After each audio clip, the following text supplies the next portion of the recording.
Em Hà xin chào quý khán giả thân mến ạ. Thì hiện tại trên tay em Hà đang cầm đây có tên gọi là cao hà thủ ô ạ. Có tên là hà thủ ô với mọi người là cũng đã nghe rất là nhiều rồi. Tuy nhiên ấy, thì cái công dụng của nó thì không phải ai cũng biết.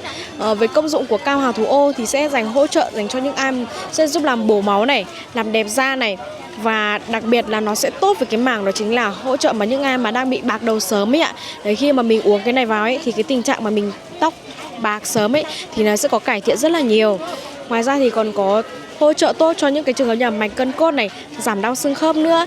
Tuy nhiên ấy thì nó sẽ hỗ trợ rất mạnh về cái phần mà giúp làm giảm cái vấn đề mà bạc đầu sớm ấy. Nên là khi mà mình bị cái tình trạng đấy thì mình có thể mua cái cao hà thủ ô này về uống nhé mọi người. Đặc biệt hiện tại bây giờ ấy là cái tình trạng mà người trẻ ấy, họ rất trẻ thôi nhưng mà cái vấn đề về tóc bạc của họ rất là nhiều. Nhưng mà gia đình mình có ai mà bị như vậy thì mình cũng có thể là tham khảo và sử dụng qua cái cao hà thủ ô này ạ.